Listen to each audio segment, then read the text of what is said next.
Okay, what can control engineering do in the response to the COVID-19 pandemic? Well, I'm a control engineer, 50 odd years in advanced control engineering of process plants, mainly petrochemicals and refining. And we've learned a lot of lessons in those, and we've learned to work with some of the problems that we've got with the COVID-19 pandemic. So that's the sort of background of this.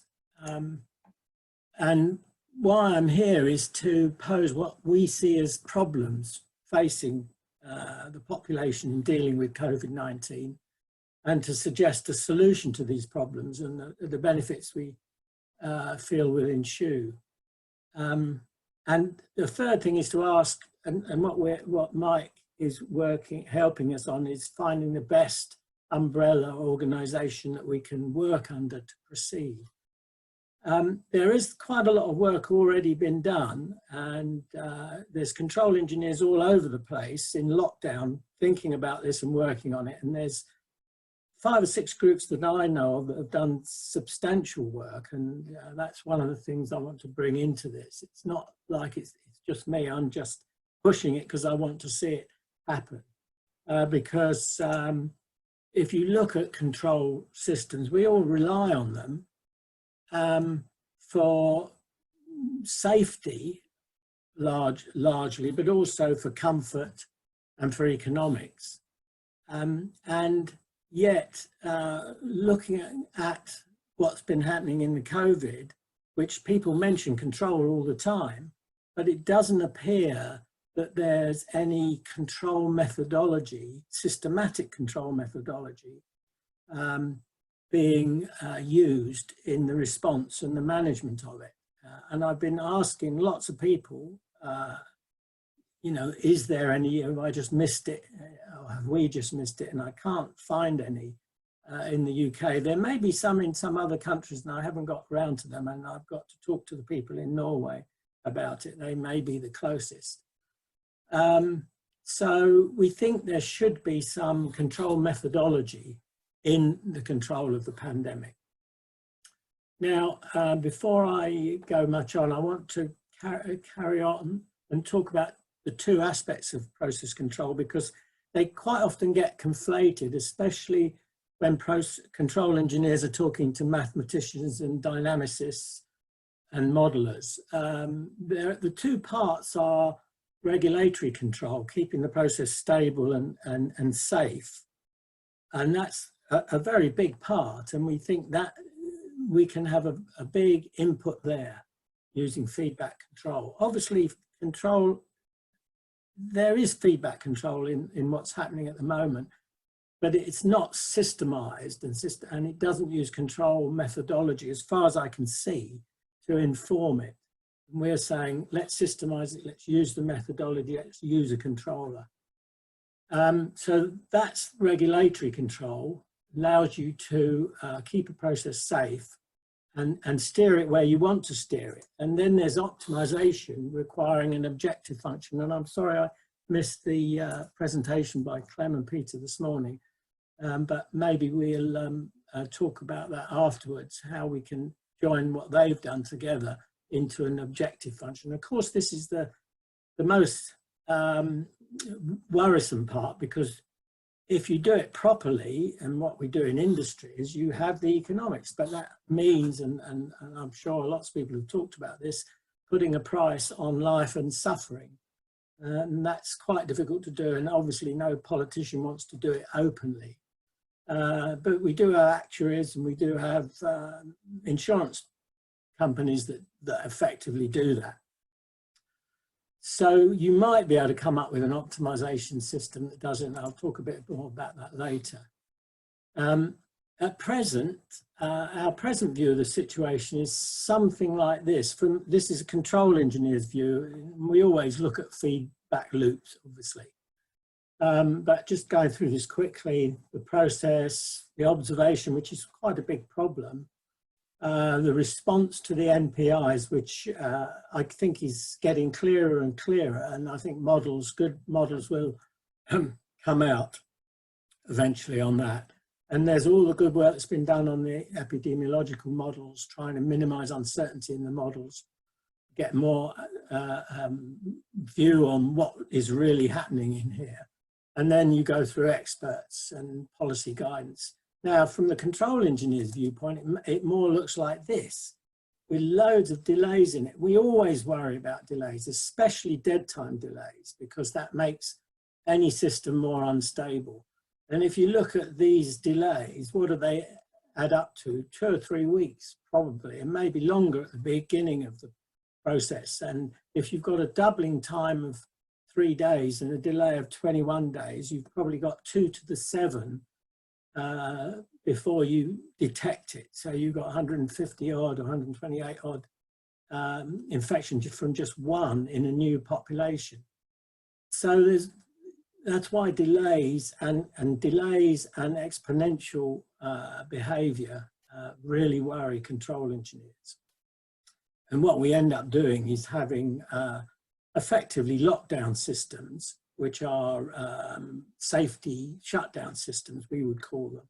And they're in many, many plants around. And I've got one just about 3 or 4 miles due east of me is a controlled bomb called a cat cracker with a big shutdown system. And I hope the shutdown system still works properly. The other thing we've got as a control engine is uncertainty in all of these things, especially in the, obviously what we just talked about just before, at the end of the break was delays, what happens in the population. Uncertainty comes all the way through all of these things. So you've got these 2 problems. And the inherent delays together with the exponential response and the levels of uncertainty, both can be sort of helped by control systems.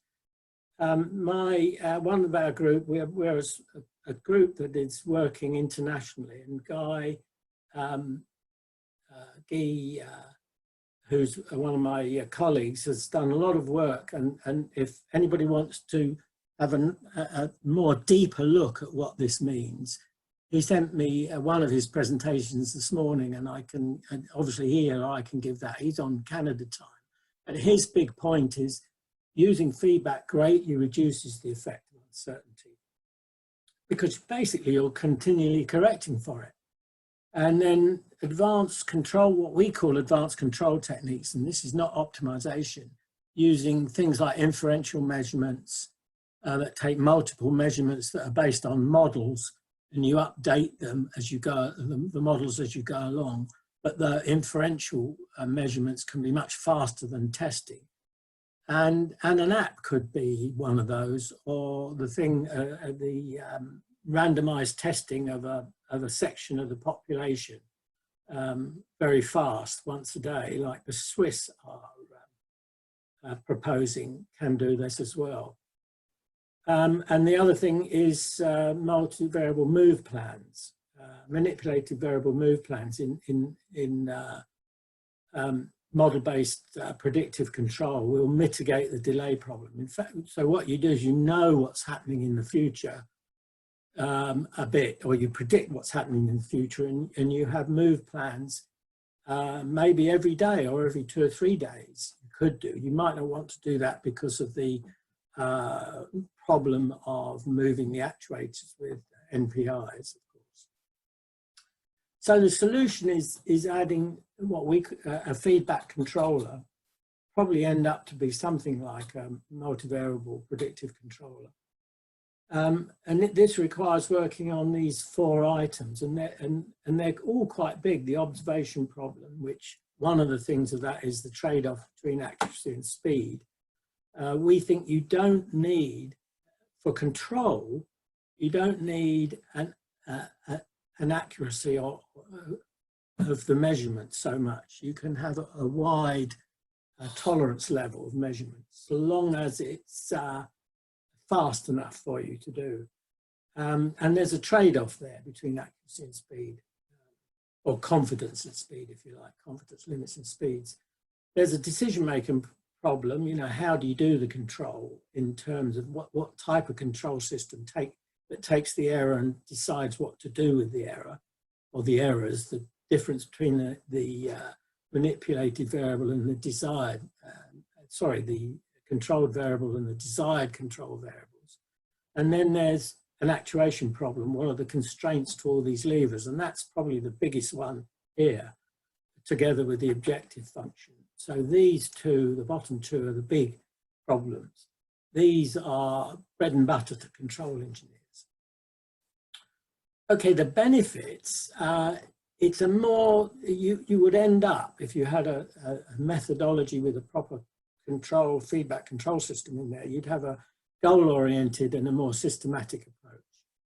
And there's all of these types of benefits, and my colleague, Guy Dumont, has done quite a bit of work on this, including simulating what happens if you have longer delays or shorter delays, showing that feedback control can minimize any excursions when new infections arrive from outside and you get a small infection growing in one area of the population. So you end up reducing the probability of a runaway scenario. So you can end up knowing that's happening sooner or stopping it from happening than shorter lockdowns, we believe. You deal a bit better with this uncertainty problem that we talked about. The big thing that I think that happens with control systems is that you have a systematic approach which is tunable. You know when it's wrong. Whenever I put a control system into a plant, probably half the gains come from the fact that there's now a consistent system driving the plant, rather than different operators during the night forgetting what they were supposed to be doing. And you can have a move plan. This is the actuators. All of the actuators, the NPIs can have a move plan that all honours the constraints for that one and keeps them within it. But again, it's systematic, so you can change this if you find that the constraints are wrong. They can be hard constraints or soft constraints, of course. We often deal with that. It won't be a black box, or we wouldn't recommend a black box, an AI system. We think it ought to be transparent, deterministic, and explainable. We find this with all users, especially specialist users like operators. You have to sometimes explain what the control system is doing with them. Now, there are quite a lot of studies going on from around the world. I mentioned before on SEER models with feedback controls, and these all show that you get benefits from it. And we'd like to take all of that together and get a consensus. Obviously, optimizing control, I haven't put very much on this because basically that's the most difficult problem in terms of how do you value life, or do you value life? But what we would say in the first space is that the optimizing controller would allow you some weighted use of levers to minimize the economic impact. So you could have something in there that did a good job, did the first level job to minimize the impact while keeping within the suffering constraints, if you like. Obviously, I shall replay the presentation that I missed this morning and maybe talk to Clem and Peter afterwards about whether we could use some of their system to help with this. So what it might look like, I'm getting near, I think there's only a couple left. I'm sorry, I'm running over time a bit. What it might look like is something like this. I only wanted to put this up to say, look, if you've got a process, you can you can have measurements from various places in the process. It doesn't have to be right to the end. And you can get around some of these delays. You obviously have to look at the uncertainty of all these measurements. And we use routinely something we call data reconciliation, which looks at all the tolerances and uses least squared, fairly simple systems to improve the tolerance, if you like, make the tolerance of the measurement less. And then often this is part of the control system, and then the control system, regulatory control with probably an NPI, and it will know the improving response models for the NPIs, and it will have the constraints coming in from the optimizing controller.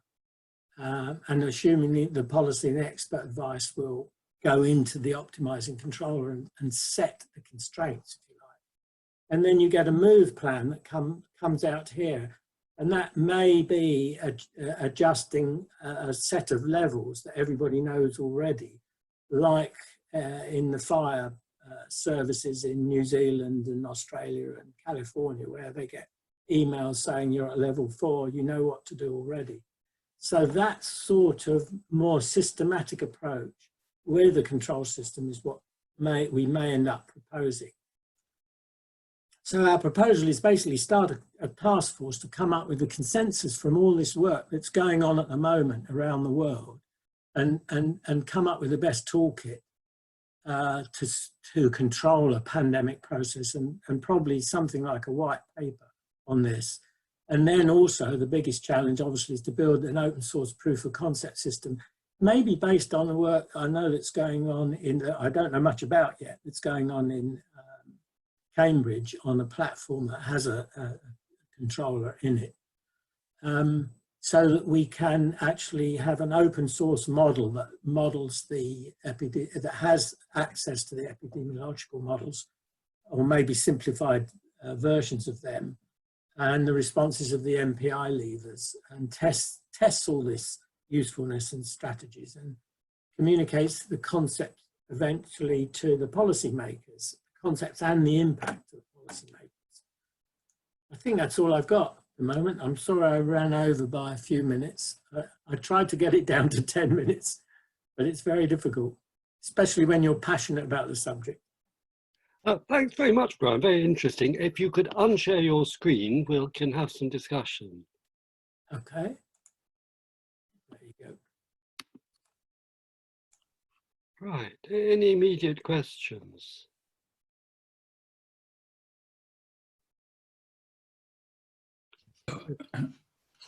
Are we raising hands or just unmuting? Just unmute and. Yeah. So Brian, in the middle of your diagram was an epidemic model. Yeah. But I mean, I just wonder how pivotal that is. In other words, obviously you can and do have control systems like this without necessarily having a model in the middle.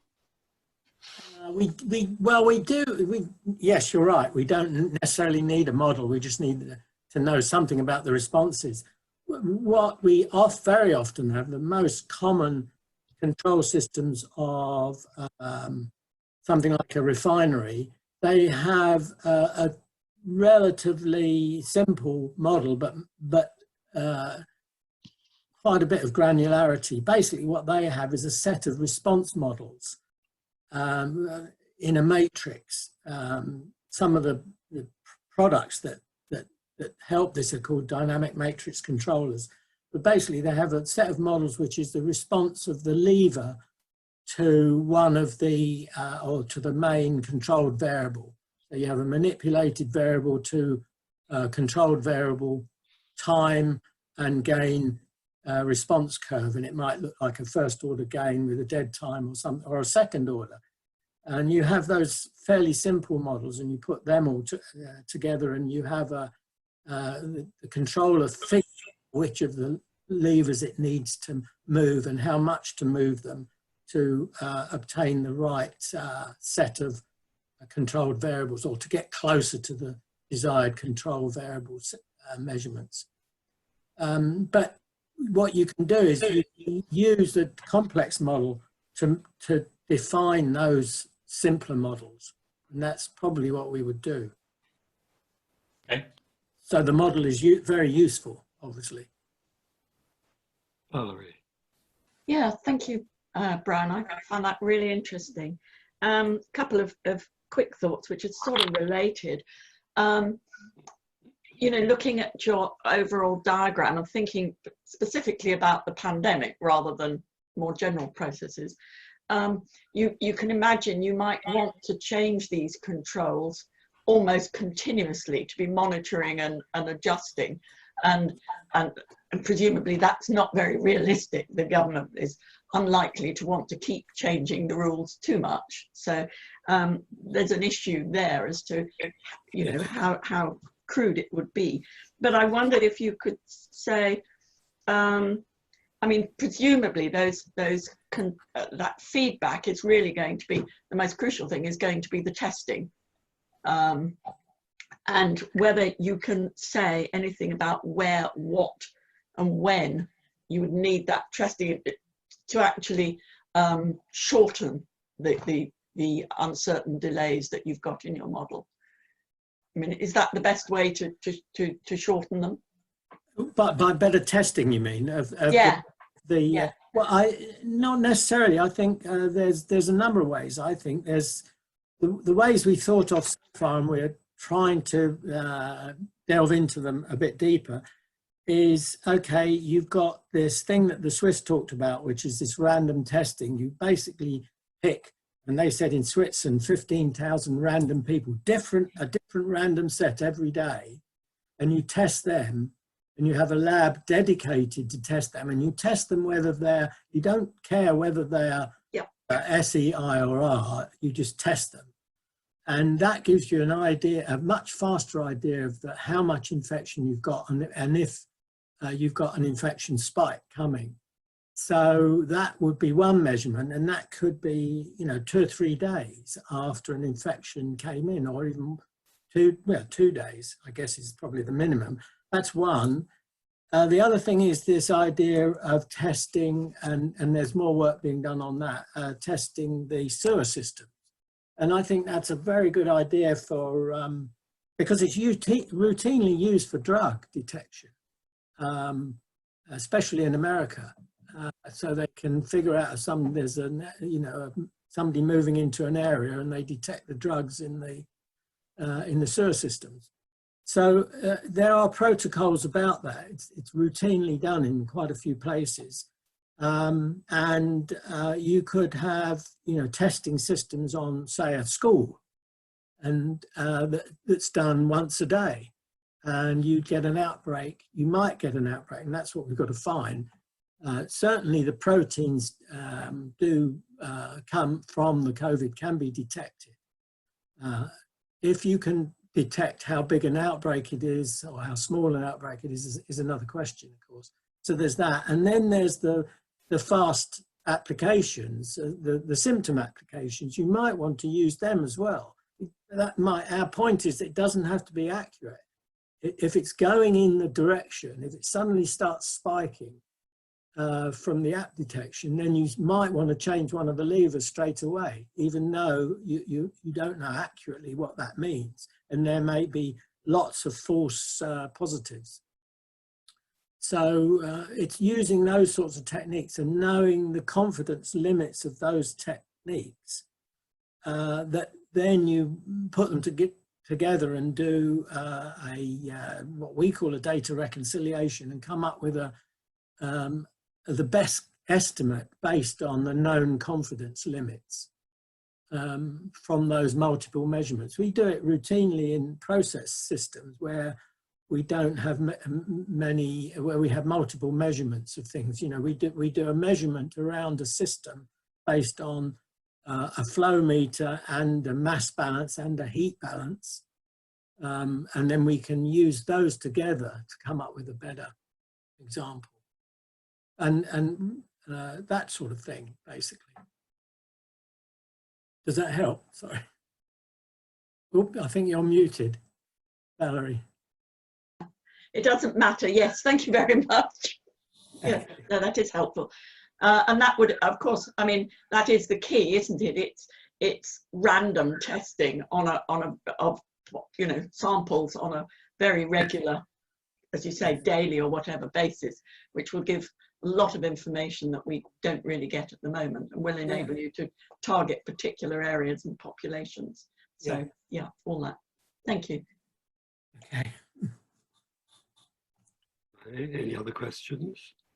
Well, I have a couple more. One is actually more of a comment back to Valerie, and that is that you can envisage some interventions which can be adjusted on a daily basis, not by having a public announcement at the press conference, But if you have an app, say in London, telling people how crowded the tube stations are and to keep them away, then you can sort of adjust thresholds and settings on things like this on a daily basis if you want to, so that you could say to part of the population, you know, we hope you'll work at home when you have an amber, whenever there's an amber warning on your phone, and then you can change that daily in principle.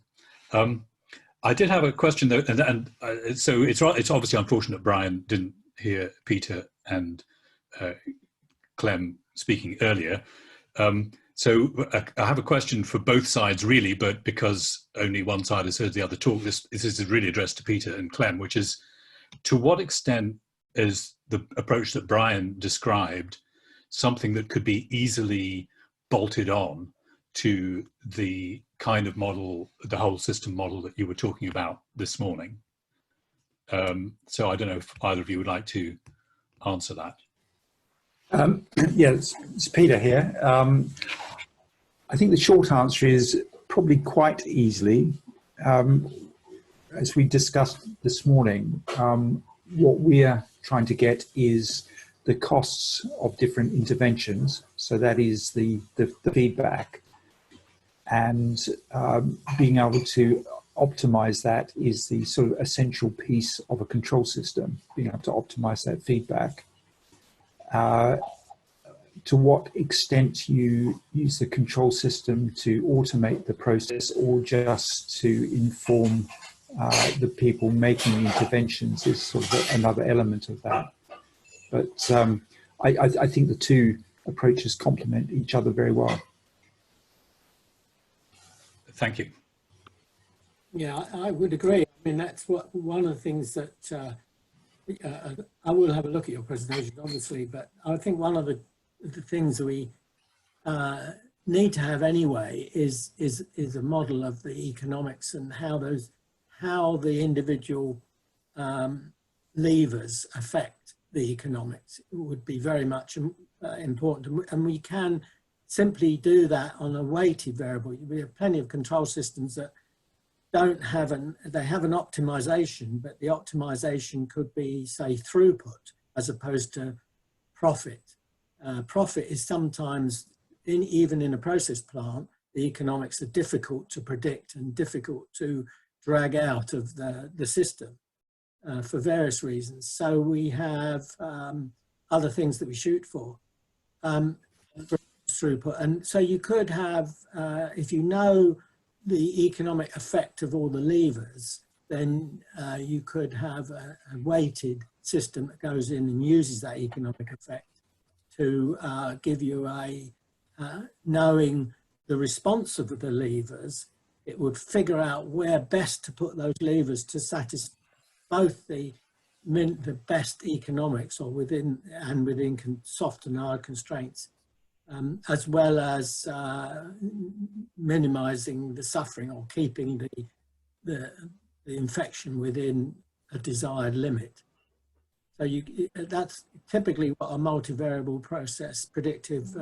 Yeah, and I think the other element which is important is one of the reasons that we're trying to reduce the number of cost metrics to something is manageable is when you're looking at a multivariable optimization problem, the processing demand and the convergence gets more and more difficult the more options you have. And so I think this approach you need to manage to have something that is gives you reasonable results. And yeah, if I follow on something that Brian mentioned, on the control side, there is no doubt that if you can have some sort of plant model within the system, however simple or complex it is, it certainly helps to sort of untangle the complexity and uncertainty side of things. Yeah. Our experience of using this type of modeling in other applications is even a simple sort of physics model or science model behind it reduces the uncertainty tremendously very quickly, rather than just a pure sort of Bayesian type approach. Yeah, very much so. Can I ask about the possibilities for any formal kind of adaptive control?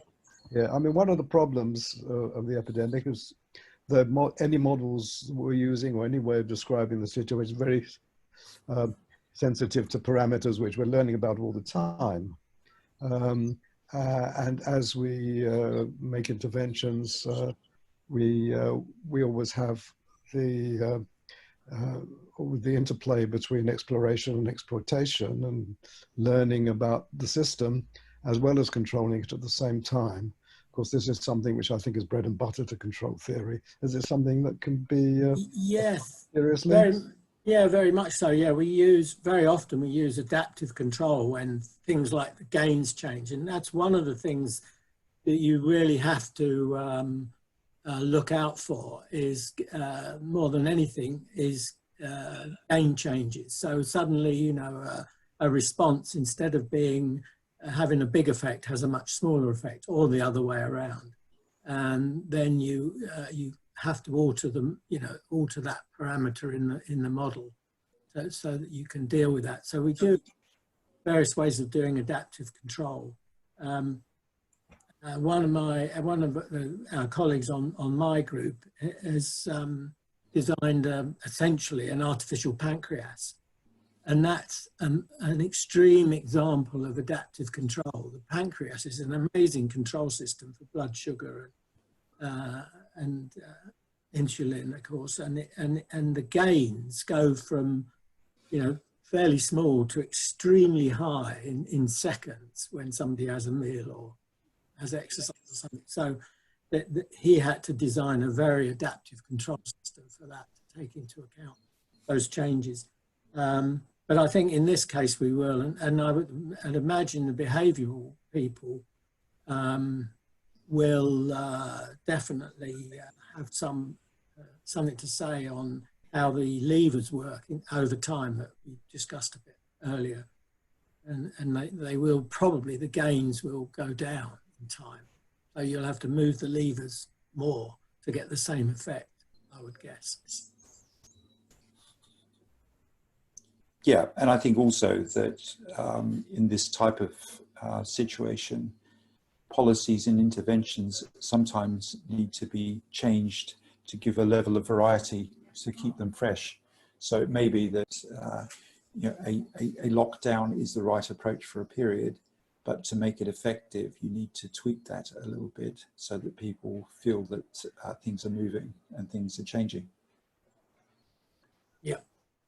Yes, one of the big things that control engineers learnt in the 1960s and 70s, when computers started being used, and you can put complex control systems and optimizing control systems into a process plant. One of the things that we learnt fairly early on was that you had to, especially the objective function, the optimizer, has to explain to the operators and the process plant what it's doing. Otherwise, they'll just turn it off, especially in the middle of the night. And you come back in the morning and you've lost £200,000 worth of lost profit.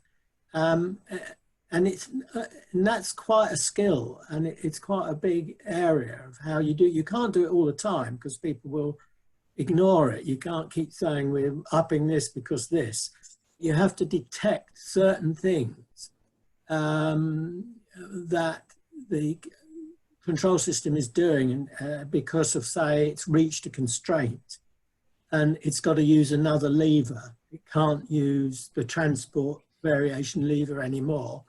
It then has to come out and tell whoever is the users, which may be the experts, or it may be the policymakers or the public, that we can't do this anymore because of this, and that has to come out explicitly.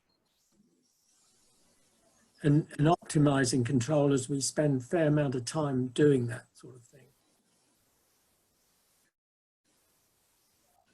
Well, thanks very much. We sort of reached the end of our scheduled time anyway. Was there any last question? Well, one question I had is, where do we think, and I know Mike and myself have talked about this. How do you think we should proceed, under what umbrella, to take what it's worth taking forward, and what umbrella should we take it forward under? So, Brian, I think we should possibly take that up elsewhere, in the sense that I don't think this particular group of people is necessarily the right one to make that call. Okay. But I'm sure we should do something. I'd be interested in others' general view also on whether they think this is something that should be pursued. I'm happy to. I think you need possibly a forum of people from a number of different approaches to epidemic modelling to just look at a little bit more about how it's going to work with what kinds of epidemic models. I'm sure we could find space for more get-togethers under the Newton program umbrella, if that's helpful. So I think that would certainly be part of what I'd like to see anyway. Because I think in particular, when you have, at the moment, RAMP has various epidemic models that it's developing, but they're all new or newish. And some of the things that Peter talked about was already wrapped around an existing imperial model. And the fast way with these combinations of an epi model at the middle and something like a control system or an advice system around it is to base it on a model that's already accepted by the people with the data, rather than a brand new model which then has its separate question marks about whether this is the right way to be doing it.